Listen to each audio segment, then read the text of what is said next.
کے نام سے مخاطب کرتے، محمد نہیں کہتے ہم تو۔ اس کے والد عبدالوہاب نے اس کو شہر سے باہر نکال دیا، علماء نے اس کا بائیکاٹ کیا۔ بہرحال یہ بھٹکتے بھٹکتے نکلے جناب۔ آل سعود ایک خاندان تھا جو ڈاکہ زنی کرتے تھے، اس سے ان کی ملاقات ہو گئی۔ اس نے کہا عقل میرے پاس ہے، طاقت تمہارے پاس ہے، میری عقل کا استعمال اگر کیا جائے اور تمہاری طاقت کا تو ہم سعودیہ پہ حکومت کر سکتے ہیں۔ سعودیہ نام بھی نہیں تھا، اس سے پہلے نام تھا حجاز۔ آل سعود یہ خاندان تھا، انہوں نے چنانچہ یہ ہوا کہ سعودیہ پہ حملہ کیا، ترکیوں کی حکومت تھی، فریب سے ان کو ہرایا۔ وہ ایک لمبی داستان ہے، میں تفصیل میں نہیں جا رہا، اور سعودیہ عرب پہ انہوں نے قبضہ کیا۔ آل سعود نام تھا اس قبیلے کا، خاندان کا۔ اپنے قبیلے کے نام پر اس علاقے کا نام، اس ملک کا نام سعودیہ عرب رکھ دیا، جس کو حجاز کہا ہے۔ عبدالوہاب نجدی کی تعلیمات کو پھر عام کیا گیا۔ ہندوستان کے ایک مولوی گزرے، مولوی اسماعیل دہلوی۔ یہ حج کے لیے گئے، عبدالوہاب نجدی کے بیٹے سے اور ان کی اولادوں سے ان کی ملاقات۔ انہوں نے کتاب التوحید وہاں سے حاصل کی اور اس کو پڑھا، بڑے متاثر ہوئے، اور پھر کتاب التوحید کی تلخیص انہوں نے دوسری کتاب کے نام سے کی۔ تلخیص یعنی اس پوری کتاب کا ایک نچوڑ کی شکل میں اس کے خاص خاص پوائنٹ کو نقل کیا، انہوں نے جمع کیا، اور جس کتاب کے نام سے جمع کیا اس کا نام انہوں نے رکھا تقویۃ الایمان، اور یہ اس وقت میرے ہاتھ میں، یہ لیٹسٹ ایڈیشن ہے، آج بھی چھپا ہے۔ محمد ابن عبدالوہاب نجدی کے عقیدے کو انہوں نے اس کتابوں میں لایا، اور اس میں یہی لکھا کہ رسول اللہ مر کر مٹی میں مل چکے۔ اس کتاب میں انہوں نے کہا کہ محمد صلی اللہ علیہ وسلم کی تعظیم انسان کی طرح کرو، بلکہ اس میں بھی کمی کرو۔ اس کتاب میں وہ لکھتے ہیں کہ اللہ کی شان بہت بڑی ہے، اور اللہ کی شان کے آگے بڑی سے بڑی مخلوق، چاہے پیغمبر ہو، چاہے فرشتے ہو، چاہے مقرب ترین فرشتے ہو، کوئی بھی ہو، اللہ کی شان کے آگے سب کے سب چمار سے زیادہ ذلیل ہے۔ انہوں نے شفاعت کا انکار کیا ہوتا، بہت ساری اس پہ ایسی ایسی بکواسات لکھی انہوں نے۔ اس بنیاد پر اس زمانے کے علماء نے ان پہ کفر کے فتوے لگائے۔ ان کے ماننے والے دو گروہ میں بٹے، مولوی اسماعیل دہلوی۔ ایک فرقہ کہلایا اہل حدیث، اور دوسرا فرقہ اہل حدیث جو پہلا فرقہ بنا، انہوں نے کہا کہ تعلیمات تو ہم محمد ابن مولوی اسماعیل دہلوی اور عبدالوہاب نجدی کی رکھیں گے، عقیدہ ہمارا وہی محمد بن عبدالوہاب نجدی اور ابن تیمیہ والا ہوگا، لیکن ہم کسی امام کی تقلید نہیں کریں گے۔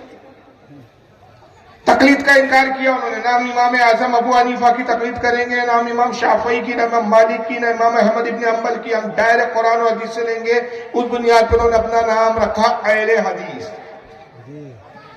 لیکن عقیدہ ان کا وہی ہے جو محمد ابن عبدالوہاب نجدی کا ہے، جو ابن تیمیہ کا ہے، اور جو اسماعیل دہلوی کا۔ دوسرا ان کے ماننے والوں کا ایک گروہ ہوا جنہوں نے کہا کہ نہیں، ہم تقلید تو کریں گے، عقیدہ ان کا رہے گا، لیکن ہم امام کی تقلید بھی کریں گے۔ فروعی مسائل میں، نماز وغیرہ کے معاملات میں ہم امام اعظم ابو حنیفہ کی تقلید کریں گے، ہم حنفی کہلائیں گے، مگر عقیدہ یہی والا رکھیں گے کہ فرقہ کہلایا دیوبندی۔ اب ان کو دیوبندی کیوں کہا گیا اس فرقے کو؟ کہ انہوں نے ایک بہت بڑا ادارہ قائم کیا یوپی کے علاقے میں، سہارنپور میں ایک علاقہ یوپی کا سہارنپور، وہاں پہ انہوں نے دارالعلوم دیوبند کے نام سے ایک ادارہ قائم کیا، اور وہیں سے فارغ ہو کر ان کے پھر مولوی نکلے۔ اس مدرسے کے جو بانی بتائے جاتے ہیں بقول ان کے، وہ تھے مولوی قاسم نانوتوی۔ اب یہاں سے شیعہ تو ایک الگ ہو گئے تھے، 1400 سال پرانا فرقہ تھا۔ 14 سال میں ہمارے ائمہ نے، علماء نے اتنی محنتیں کی کہ اس فرقے کو مسلمانوں نے اچھی طرح سے پہچان لیا، جان لیا کہ بھائی اس فرقے کا اسلام سے کوئی تعلق نہیں ہے۔ ان کی مسجدیں الگ ہو گئی، ان کی عبادات الگ ہے، ان کے معاملات الگ ہیں، ان کی کتابیں تک الگ ہیں۔ ان سے ہمارا کوئی واسطہ لینا دینا ہی نہیں رہا، نہ ہم ان کی مسجدوں میں جاتے، نہ وہ ہماری مسجدوں میں آتے، نہ وہ ہمارے یہاں کی حدیث کی کتابیں مانتے، نہ ہم ان کی کتابوں کو مانتے۔ ان کے کچھ عقیدے آپ سن چکے، وہ اپنے عقیدے میں خوش ہیں، ہم اپنے عقیدے میں خوش ہیں، لیکن یہ جو دیوبندی اور اہل حدیث بنے، یہ کتابیں وہی مانتے جو آپ اور ہم مانتے، بخاری یہ بھی مانتے، مسلم یہ بھی مانتے، ترمذی یہ بھی مانتے، حدیث کی کتابیں ان کی ہماری ایک ہی ہے۔ فرق یہ ہے کہ اہل حدیث امام کی تقلید کا انکار کرتے ہیں، دیوبندی امام کی تقلید کا اقرار کرتے ہیں۔ نتیجہ یہ ہوا کہ ہمارے بیچ رہ کر، ہمارے ہی اپنے بن کر انہوں نے لوگوں کو جب گمراہ کرنا شروع کیا تو ایک بڑے فرقے کی شکل اختیار کر دی۔ باقاعدہ چونکہ باضابطہ مدرسہ قائم کیا گیا تھا تو وہاں سے باضابطہ اس تعلیمات کو عام کرنے کے لیے علماء کی کھیپ نکلی، ایک فوج نکلی واقعہ۔ یہ مختلف علاقوں میں پھیل گئے، مسجدوں میں پھیل گئے، مسجدوں کو قبضہ کرنا شروع کیا، دھیرے دھیرے دھیرے دھیرے آج یہ حال ہو گیا کہ ہر علاقے میں یہ پائے جاتے ہیں۔ اور جہاں یہ داخل ہو جاتے ہیں امن و امان غارت ہو جاتا ہے۔ جہاں سب ایک ساتھ مل کر نبی کی بارگاہ میں سلام پڑھتے ہیں، نبی کا ادب کرتے ہیں، نظر و نیاز کرتے ہیں، یہ فرقہ آتا ہے، وہاں ایک مسجد تعمیر ہو جاتی ہے، یا مسجد پہ قبضہ ہو جاتا ہے، کسی مسجد پہ قبضہ کرتے ہیں۔ اب وہی دو گروہ ہو جاتے ہیں، بیٹا جو ہے ان کے ساتھ ہے تو باپ الگ ہے، باپ ان کے ساتھ ہے تو بیٹا الگ ہے۔ پھوٹ یہ ڈالتے ہیں، اختلاف یہ پیدا کرتے ہیں، مسجدیں الگ بنا لیتے ہیں، مسجدوں پہ قبضے یہ کر لیتے ہیں، لیکن ان کی زبان پہ راگ یہی ہوتا ہے، محبت کی بات کیجیے، اختلاف کی بات مت کیجیے۔ بھائی اختلاف تو آپ کے آنے سے ہی ہوا، اب ان سے ہمارے اختلافات کیا ہے؟ کیوں ہم ان کے خلاف بولتے ہیں؟ کیوں ہم ان کے پیچھے نماز پڑھنا گوارا نہیں کرتے؟ کیوں ہم ان سے اتفاق نہیں کرتے؟ وہ ہے ان کے باطل بدترین عقیدے، اور انہوں نے جو عقیدوں کو پرموٹ کرنے کے لیے جو کتابیں لکھی، اس فرقے میں مولوی قاسم نانوتوی جو بانی دارالعلوم دیوبند کہے جاتے ہیں، انہوں نے ایک کتاب لکھی جس کا نام ہے تحذیر الناس۔ یہ کتاب اس وقت اوریجنل میرے پاس ٹیبل پہ موجود ہے، یہ ہے تحذیر الناس، یہ چھوٹا سا کتاب چاہیے۔ اس کتاب میں انہوں نے 1400 سال کے عقیدے کے خلاف ایک بات لکھی، اور 1400 سال پرانا عقیدہ کیا تھا کہ رسول اللہ صلی اللہ علیہ وسلم خاتم النبیین ہے، آخری نبی ہے، حضور کے بعد کوئی نبی نہیں آئے گا۔ بولیے آپ مانتے ہیں کہ حضور کے بعد کوئی نبی آئے گا؟ نہیں۔ لیکن میں کہوں گا کہ قیامت سے پہلے عیسیٰ علیہ السلام آئیں گے، تب کیا کہیں گے آپ؟ بولیے ہر بچہ جانتا ہے کہ نبی کی حیثیت سے نہیں آئیں گے، امتی کی حیثیت سے۔ سرکار کے طریقے پہ نماز پڑھیں گے، سرکار کی شریعت پر عمل کریں گے، اپنی شریعت کو لاگو نہیں کریں گے، حتیٰ کہ امام مہدی کے پیچھے نماز پڑھیں گے، امامت بھی خود نہیں کریں گے۔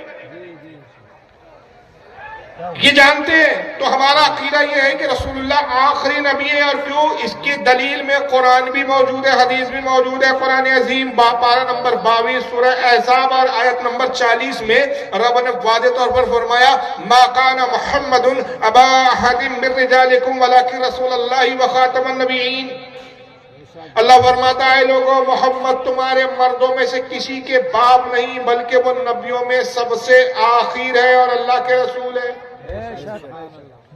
اب محمد کے بعد کوئی نبی نہیں آئے گا، اور متواتر صحیح حدیث تواتر کے ساتھ اس پر سارے محدثین علماء 14 سال کے تمام مسلمانوں کا اجماع ہے کہ آقا نے ایک جگہ نہیں، دو جگہ نہیں، 12 کا میرے بعد کوئی نبی نہیں آئے گا، کوئی نبی نہیں آئے گا، فرمایا لا نبی آبادی، میرے بعد کوئی نبی نہیں۔ یہاں تک کہ حضرت عمر کی فضیلت بیان کرتے ہوئے آقا کہتے ہیں کہ حضرت عقبہ ابن عامر کہتے ہیں، سمعت رسول اللہ صلی اللہ علیہ وسلم، میں نے اللہ کے رسول صلی اللہ علیہ وسلم کو کہتے ہوئے سنا، آقا نے فرمایا یقول لو کانا من بعد نبی لکان عمر ابن الخطاب لا نبی آبادی، کہ اگر میرے بعد کوئی نبی ہو سکتا تھا تو وہ عمر ابن خطاب ہوتا، لیکن میرے بعد کوئی نبی نہیں آئے گا۔ ایک مقام پہ یہی بات حضرت علی کے بارے میں فرمائی کہ میرے بعد اگر کوئی نبی ہوتا تو وہ علی ہو سکتے تھے، لیکن میرے بعد کوئی نبی واضح طور پر بار بار کہا۔ ایک حدیث میں فرمایا کہ انبیاء کی مثال ایسی ہے کہ ایک عمارت ہے، ہر نبی آتا رہا اور وہ عمارت کی اینٹ اس میں لگتی رہی اور عمارت بلند ہوتی رہی، ایک جگہ صرف خالی رہ گئی تھی، میں اس عمارت کی تکمیل میں آخری اینٹ ہوا، وہ عمارت مکمل ہو گئی، اب میرے بعد کوئی نہیں۔ یہ اجماعی عقیدے کے خلاف انہوں نے ایک عقیدہ یہ کڑا تحذیر الناس میں کہا کہ رسول اللہ کے بعد بھی اگر کوئی نیا نبی پیدا ہو جائے تو حضور کی خاطر پہ فرق نہیں آئے گا۔ لیکن اس سے پہلے اصل میں کتاب کا وجود کیسے ہوا اس کے لیے آپ پہلے یہ تھوڑا سا سمجھیے.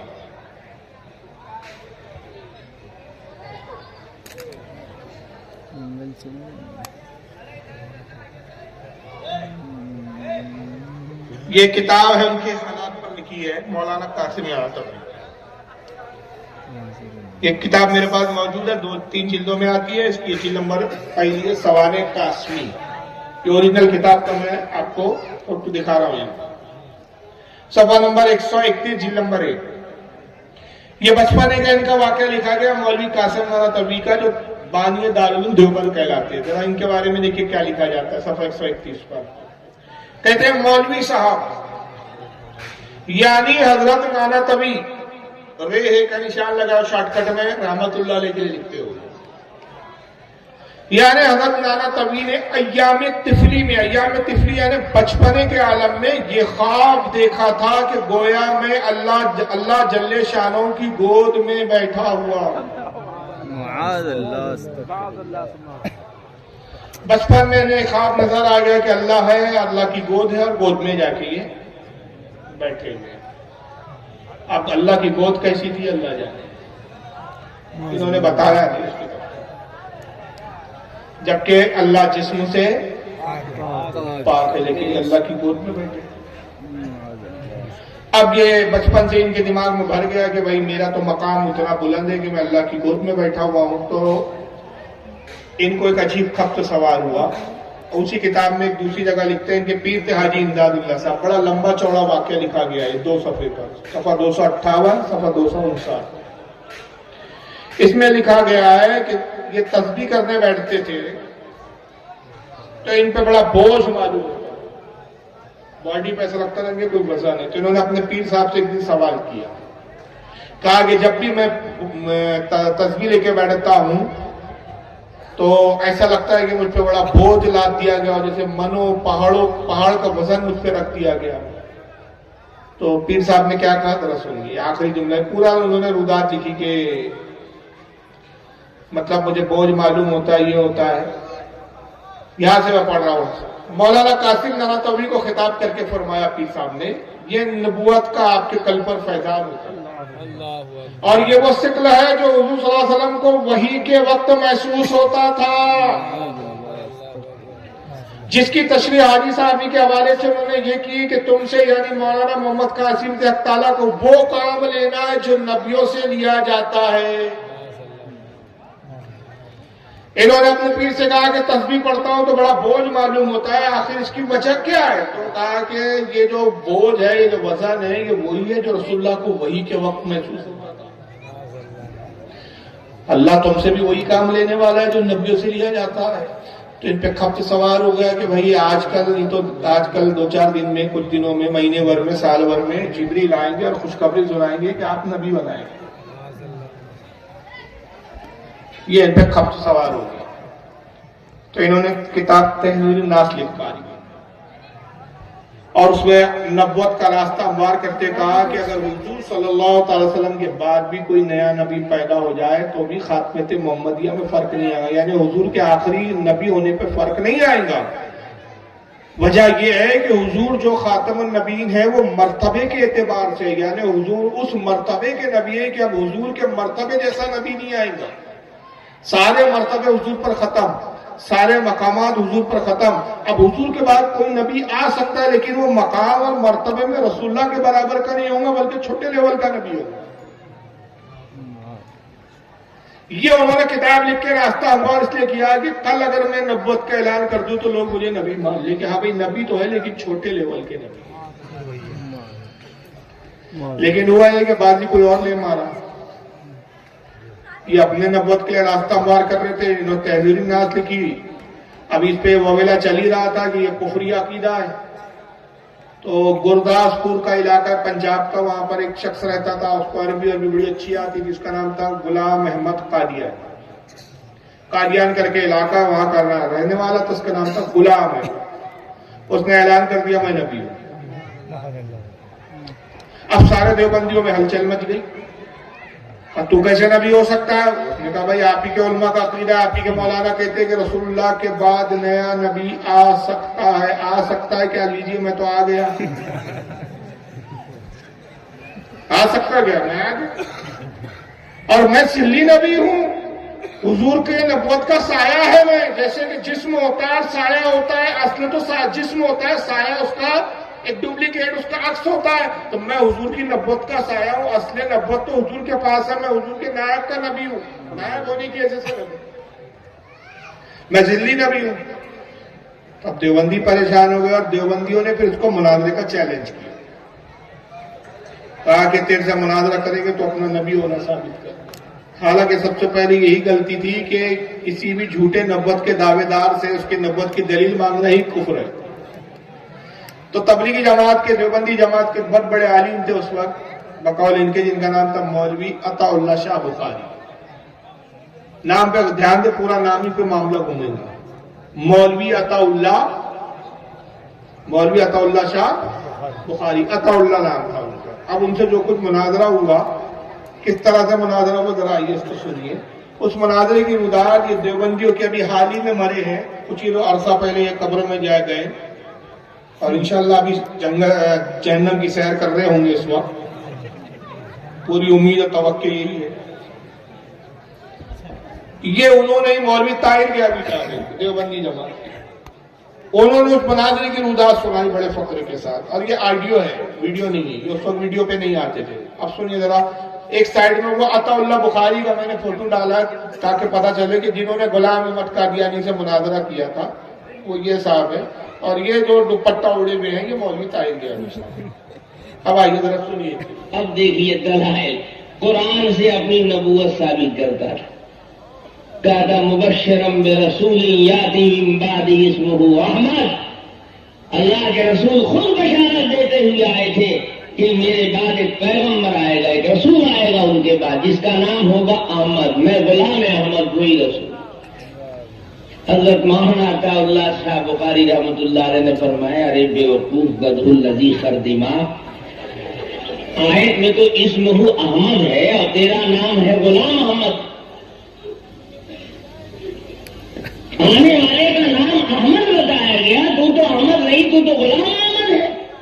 تو قادیانی صاحب بولنے لگے کہ دیکھیے حضور، اصل نام ہمارا تو صرف احمد ہے، وہ تو ماں باپ نے غلام بڑھا دیا ہے، میرا پیور خالص نام تو صرف احمد ہی ہے، ماں باپ کی غلطی سے غلام بڑھ گیا، اس لیے اس غلطی کو چھوڑیے، جو خالص نام ہے وہ تو احمد ہی ہے۔ تو مولانا عطا اللہ شاہ بخاری رحمۃ اللہ علیہ نے فرمایا کہ اچھا، میں تو سمجھ رہا تھا کہ ایسا حادثہ میرے ہی ساتھ ہوا ہے، لیکن آپ کے ساتھ بھی ایسے ہی حادثہ ہو گیا، میرا بھی نام صرف اللہ تھا، یہ تو ماں باپ نے غلطی سے اس کے پہلے عطا لگا دیا تو عطا اللہ ہو گیا۔ میں سمجھ رہا تھا کہ تنہا میرے ہی ساتھ یہ حادثہ ہوا ہے، لیکن عجیب اتفاق ہے کہ آپ کے ساتھ بھی یہی واقعہ ہو گیا۔ آپ کا نام احمد تھا، غلام آپ کے ماں باپ نے بڑھا دیا، میرا نام اللہ تھا، عطا میرے ماں باپ نے بڑھا دیا، چلیے آپ بھی صحیح میں بھی صحیح، چلیے آپ بھی صحیح میں بھی صحیح، لیکن سوال پیدا ہوتا ہے جب میں اللہ ہوں تو نبی تو میں نے بنایا نہیں آپ کو، نبی بنے کیسے تو مانا تو پھر پھنسے کا پتہ رہ گیا۔ تو قادیانی احمق الناس، کیا کیجیے گا؟ عقل دیکھ رہے ہیں ان لوگوں کی، یہ مناظرہ کرنے بیٹھے اور اس سے کہا کہ تو نبی اس کی دلیل دے۔ سب سے پہلے تو یہ دلیل مانگنا ہی کفر ہے، اس لیے کہ ہمارا تو عقیدہ یہ ہے کہ اب کوئی آ کر سورج بھی پلٹا دے تو ہم اس کو نبی نہیں مانیں گے، ہمیں دلیل مانگنے کی کیا ضرورت ہے؟ کوئی آ کر میں نبی اور ہم کے چاند کے ٹکڑا دکھا، معاذ اللہ وہ فریب دے، نظر بندی کر دے، چاند کے 2 ٹکڑے ہمیں ہوتے ہوئے نظر آتا ہم کیا اس کو نبی مان لیں گے؟ نہیں مانیں گے۔ یہی تو ہوگا جب دجال آئے گا تو کہیں گا میں خدا ہوں، دلیل کہیں گا مردے جلا دیتا ہوں، جنت اور دوزخ ہے میرے ہاتھوں میں۔ اب جو جاہل ہوں گے اس وقت اس کی اسی چیز کو دلیل مان کے اس کو خدا مان لیں گے، مگر جو مومن ہوں گے کہیں گے بر وقت ہمارے نبی نے تیرے بارے میں بتا دیا تھا تو فریبی ہے، خدا زمین پر آنے سے پاک۔ تو یہ بنیادی چیزیں ہیں، ان کو بنیادی چیزیں نہیں معلوم اور جماعت لے کے چل رہے ہیں، یہ لوگ اختلاف ان چیزوں پر ہے۔ تو عطا اللہ شاہ بخاری قادیانی کے سامنے بیٹھے، غلام احمد قادیانی سے کہا کہ تو نبی، اس کی دلیل کیا ہے؟ اس نے کہا میری دلیل تو قرآن میں، اور اس نے قرآن عظیم کی آیت پڑھی، انہوں نے آیت پڑھی، صرف پارہ وغیرہ نہیں بتایا، میں بتا دیتا ہوں، پارہ 28 کی آیت تھی، وہ سورہ الصف آیت نمبر 6۔ تو غلام احمد قادیانی نے کہا کہ قرآن میں میرا ذکر ہے کہ حضرت عیسیٰ علیہ السلام نے فرمایا تھا، جس کو قرآن نے اللہ نے بیان کیا، مبشرا برسول یأتی من بعد اسمہ احمد، کہ عیسیٰ نے کہا کہ لوگوں میں تمہیں اپنے بعد ایک پیغمبر کی بشارت دیتا ہوں جن کا نام احمد ہوگا۔ تو یہ احمد سے مراد کون ہے؟ بولیے۔ ہمارے آقا رسول اللہ صلی اللہ علیہ وسلم، اس لیے کہ آقا خود فرماتے ہیں کہ میرا آسمان کا نام احمد ہے اور زمین پر میں محمد ہوں، مہی احمد ہوں، مہی محمد ہوں۔ تو عیسیٰ نے کہا میرے بعد پیغمبر آئیں گے، ان کا نام کیا ہوگا؟ احمد۔ تو غلام احمد قادیانی اس آیت کو بیان کیا اور کہا کہ جس احمد کا ذکر آیا وہ احمد میں ہوں۔ تو مولوی عطا اللہ شاہ بخاری نے کہا کہ تیرا نام تو غلام احمد ہے، غلام لگا ہے تیرے نام کے آگے، اور وہ آیت میں تو احمد لفظ آیا، تو وہ کیسے ہو سکتا ہے؟ تو اس نے جواب میں کہا کہ جناب اصل میں غلطی ماں باپ سے ہوئی، ماں باپ کو تھوڑی معلوم تھا میں وہ احمد ہوں جس کا ذکر قرآن ہے، ان کو پتا نہیں تھا، انہوں نے غلطی سے میرے نام سے پہلے غلام لفظ لگا دیا۔ حقیقت تو یہ میں احمد ہوں، تب یہ بیوقوف جواب کیا دیتا ہے؟ یعنی اگر تو احمد ہے تو ہم تیرے باپ ہیں احمد ہونے گا۔ کہا ہو، ہم تو سمجھ رہے تھے یہ حادثہ ہمارے ہی ساتھ ہوا، آج پتہ چلا آپ کے بھی ساتھ، میں تو اللہ ہوں۔ ماں باپ کو پتا ہی نہیں تھا اللہ پیدا ہو گیا۔